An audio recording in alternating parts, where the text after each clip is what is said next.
What is up, you guys? Welcome back to Midlife Vibes for another daily quarantine vlog. Here we are on, I don't know what day we are on, but they are just, it is over 30 days for sure. I mean, I think we're like day 34 or something like that. It's crazy. We have been at the stay-at-home orders for, I don't like the word shelter in place. I think somebody used that first, but that's really for something else. But the stay-home orders have been in effect over a month now. In LA County, we're still till May 15th. And Orange County, there's no exact date. And just the other day, the governor said that they are going to, on Friday, I believe, the intention is to close the beaches statewide again, because we know in Orange County and some of the other counties that they have opened up the beaches, and they said, I think Newport Beach had 90,000 people flock there over the weekend. And you know, some people were saying that they were social distancing, but it's just a lot of people to be in one spot with parking and everything.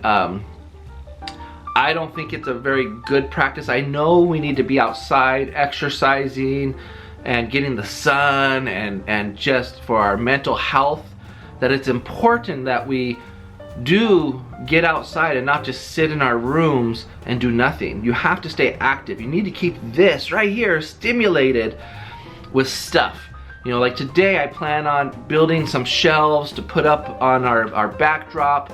I need to go to Home Depot and I'm gonna learn how to change a tub thingamabobber. I've never done it before. But there's one good thing about this is that I'm learning how to do things that I would have never learned before, because I just maybe didn't make the time. I shouldn't say I don't have the time. I wanna say I just didn't make the time to do these things. They weren't as important to me as they are maybe now. I don't want to say they're more important now, but I just have so much time on my hands, I can do things. Like, I've been wanting to do that horseshoe pit that you saw the other day forever, and just never took the time to do it because other things took priority over it. So, but with that being said, you know, I think that, you know, it's good that people can go outdoor. Like, we drove through on a road through the mountains that we never driven on in a long time, and got out and social distance and walked a little bit and stuff where we weren't in a crowded area where there were a lot of people gathered. And I think that's the key, is like, go out and get your exercise, but don't go to mass gatherings. You know, it's one thing that we have to go to stores and we have to, you know, get our supplies and stuff, and you're gonna be somewhat around people, but the key is that nothing's foolproof, but you gotta limit. You're trying to limit the exposure you have with people. So yes, you have to do some of the essential things, like get food, get stuff for repairs. Those are important for your home, for you. You have to be fed, you have to get water, or you can drink out of the faucet. In here in California you can. I hear in Florida though, I hear the water's pretty bad, so unless you have a good filtration system, you're drinking bottled water there. But it's just, you know, I think, and as the states are starting to open up, like there's a lot of states right now that are starting to open up. Remember, they're opening stores, but you still need to practice social distancing when you go. Still, I think a lot of places, Costco just announced that starting May 4th, you are going to have to wear masks when you enter into their building. Now that is going to be something that's going to go on for quite a while.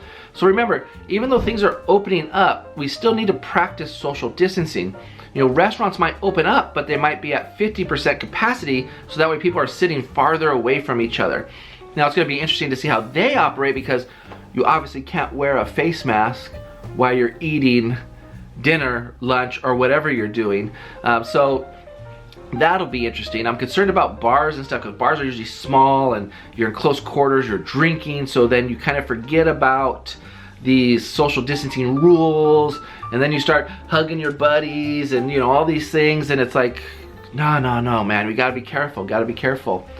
You know, I have a feeling that I'm gonna be going back to work in another building pretty soon, so like I'm gonna have to make sure that, you know, everyone who's working there is social distancing, that I'm social distancing, and it's kind of scary because, you know, Becky with her asthma and stuff, you know, I'm gonna be exposing myself out there and now coming home, so then I have to have best practices in place when I come home to disinfect myself so that way she's okay.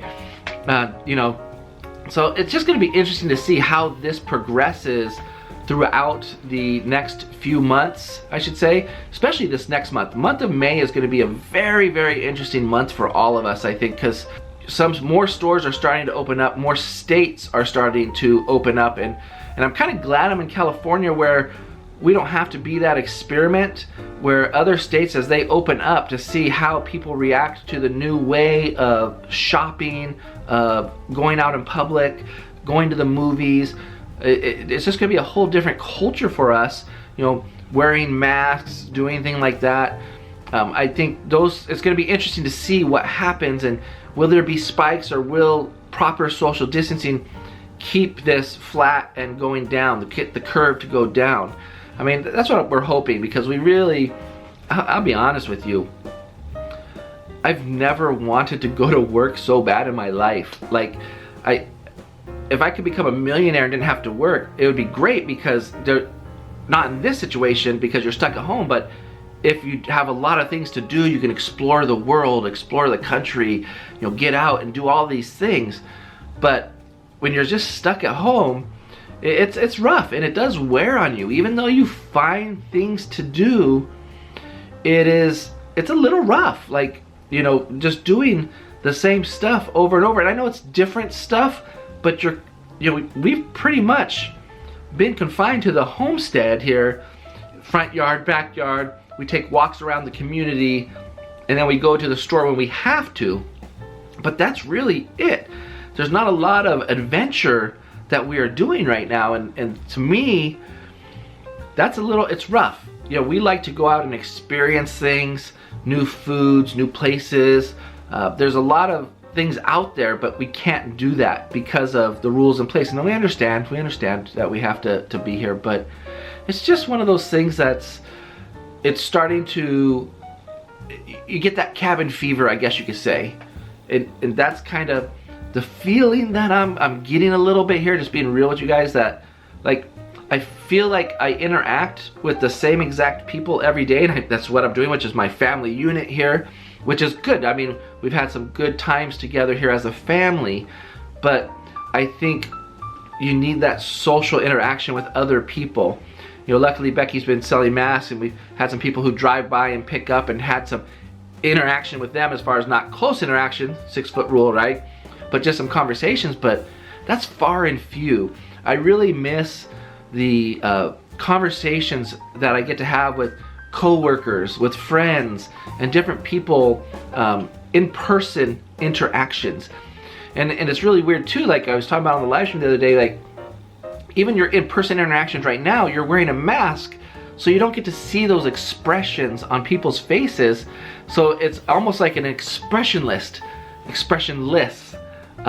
interaction. You have to pretty much be conscious to change the tones in your voice, you know, to express yourself, because otherwise your face is covered. You can't express yourself with your facial features, you know, smiling, frowning, going, oh, you know, those type of things.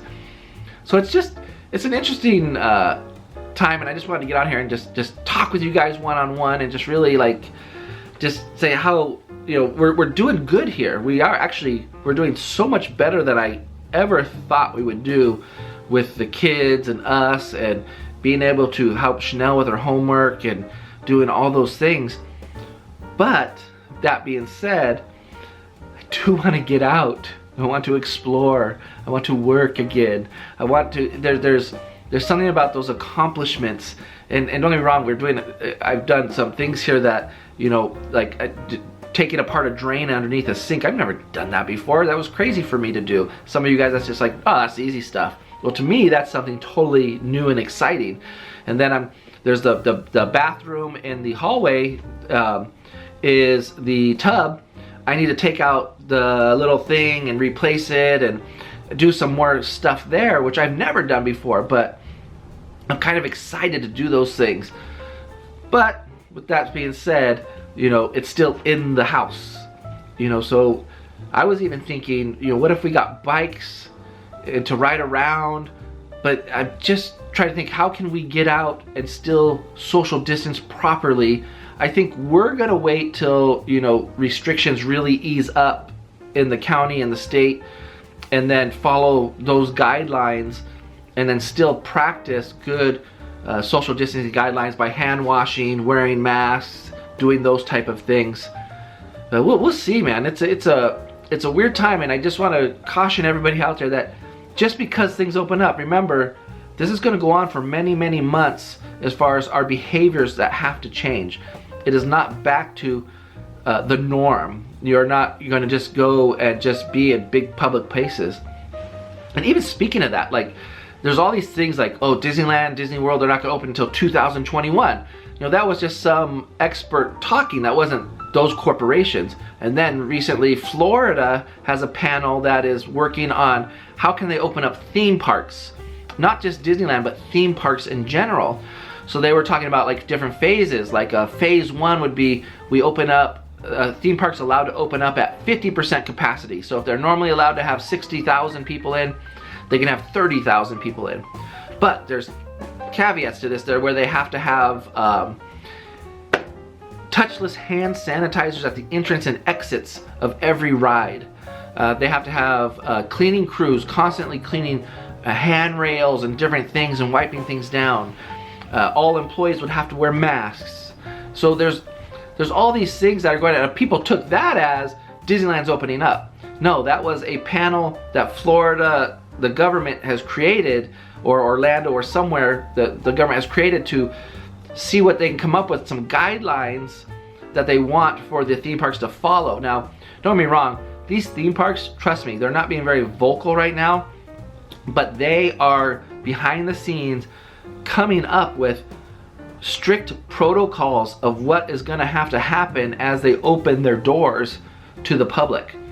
I know this because I work for a company that's going through the same thing, and we are going through it's a whole new world out there for people who serve the public. And there's guidelines like, yes, so Disneyland does open up, let's say at 50% capacity, and then they do put lines on the grounds. You know, now they have to create new positions to enforce those rules and have more people probably enforcing than doing other things. So every ride is going to have a couple extra people enforcing social distancing rules. They're going to have somebody at each ride sanitizing. Like, let's say you get off of a ride vehicle, well, the new ride vehicle is going to have to be sanitized. And that's going to be interesting to see how they do that. Like, I don't know if people thought of that. Like, on a dark ride, a slow dark ride, like let's say a Mr. Toad's, it might be easier. You got a couple bars to wipe down, boom, boom, you're done. But on a roller coaster, like let's say Space Mountain, do they not run 10 vehicles? Do they just run 5 so it gives them more time where they have a crew wipe down the handbars real quick before the next people jump in? So those are things that I don't think everyone's really thought through yet. Maybe, you know, obviously Disneyland or the theme parks are thinking of that, but as for us, I don't think we think of the logistics that has to go into how do they clean after every interaction with a guest on those rides. You know, it's one thing, registers, you ring up your food, and then the cashier wipes down everything real quick before the next guest comes and orders their food and uses the pin pad. But for the rides, it's a little bit different. You know, how are they going to keep those areas clean, especially with the amount of people and the capacity that some of those rides have? You know, it's interesting to think about those type of things and what they're going to do. Will they be taking your temperature before security? Will they be selling tickets on property, or do you have to buy them online ahead of time and add your photo to your pass because they're trying to speed up the ticket gate entrance process by not taking your picture there because they don't want a line to form? You know, the whole purpose is to avoid lines. Will these companies really invest heavily in virtual queues, which I think Disneyland's already working with, to keep people out of line until their ride time comes? And how efficient can that be and work in a massive theme park like that? It might be easier on a smaller scale in a smaller theme park, but on a big park like that, like, how will that work? You know, I think it worked very well for Rise of the Resistance, the virtual queue, having people show up at certain times and then the queue line isn't long.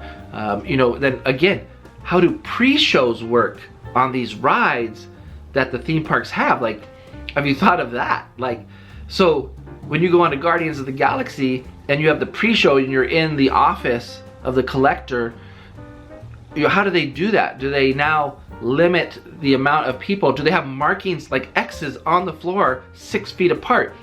They jam that room packed with people. You know, they put 20, 30 people in that room, it seems like. Now could they only have like 6 or 7 people in that room? Does it even make sense for them to operate it? Can they get enough people through the pre-show onto the ride? Or do they even do the pre-shows? Do they just skip the pre-show in general? But like on Rise of the Resistance, you have to go through one of the pre-shows to get onto the ride. Like, that's just a must, unless they have some backdoor entrance that you can go through to get there.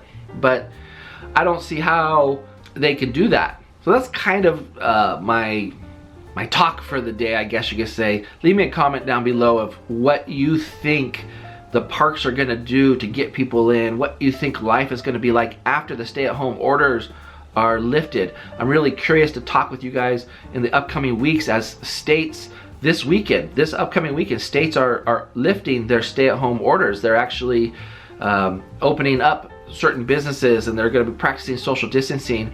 And I'm really proud of everybody here in California who's been following these rules, and I'm hoping all the other states that continue to follow the rules that are in place. And some states don't even have any rules at all in place, which is bonkers to me. But you know, it's curious to see what the world is going to look like when the floodgates open and the population goes back out into the real world of shopping and socializing and stuff, and how that looks with the new norm.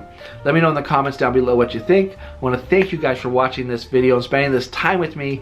Make sure you guys stay safe, stay at home. Well, for the states that you're in that need to stay at home, stay at home. If you're not, then go out and have fun, but practice social distancing. Wash your hands a lot, and we'll catch you next time.